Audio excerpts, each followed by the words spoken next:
Assalamualaikum warahmatullahi wabarakatuh.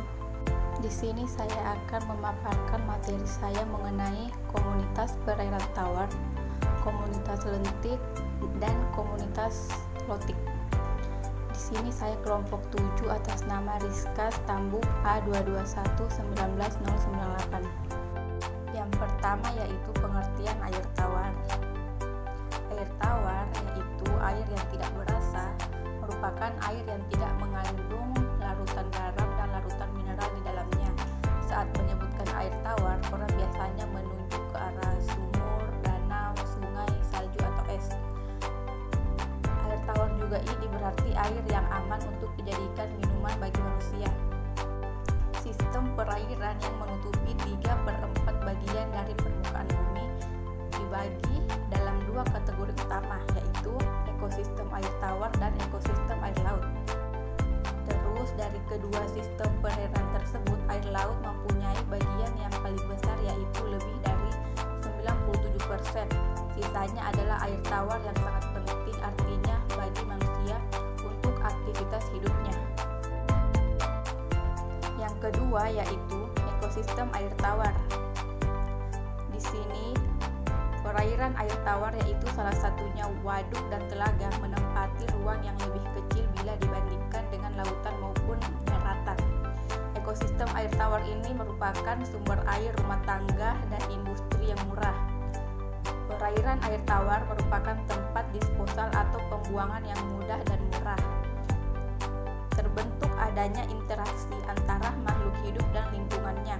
Interaksi di dalam ekosistem didasari adanya hubungan saling membutuhkan antara sesama makhluk hidup dan adanya eksploitasi lingkungan abiotik untuk kebutuhan dasar hidup bagi makhluk hidup.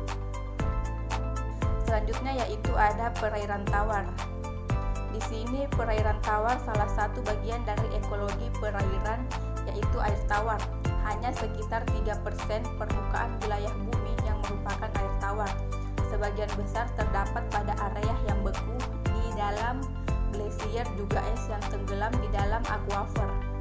Perairan tawar didominasi oleh perairan pedalaman, sisanya terdapat pada wilayah danau, sungai, kolam, dan lain-lain. Selanjutnya yaitu ciri perairan tawar. Di sini yang pertama yaitu variasi temperatur atau suhu rendah. Kedua, kadar garam atau salinitas rendah. Ketiga, penetrasi dari cahaya matahari kurang. Keempat, terpengaruh iklim dan cuaca alam sekitar. 5. Aliran air terjadi setiap waktu terus-menerus pada sungai. Yang kelima yaitu secara fisik dan biologi merupakan perantara habitat laut dan darat. Yang terakhir yaitu tumbuhan mikroskopis seperti alga dan fitoplankton sebagai produsen utama. Selanjutnya yaitu komunitas lentik dan lotik. Ekosistem perairan tawar secara umum dibagi menjadi 2, yaitu perairan mengalir atau lotic water dan perairan menggenang atau lentik water. Perairan lotik dicirikan adanya arus yang terus-menerus dengan kecepatan bervariasi sehingga perpindahan massa air berlangsung terus-menerus. Contohnya sungai, kali, kanal, parit, dan lain-lain. Sedangkan perairan menggenang disebut juga perairan tenang, yaitu perairan di mana aliran air lambat atau bahkan tidak ada air yang terakumulasi dalam periode waktu yang lama. Selanjutnya yaitu perairan menggenang atau lentik. Di sini yang pertama yaitu perairan lentik, di dalamnya aliran atau arus air tidak memegang peranan penting. Yang kedua, aliran air tidak begitu besar atau tidak mempengaruhi kehidupan organisme yang ada di dalamnya.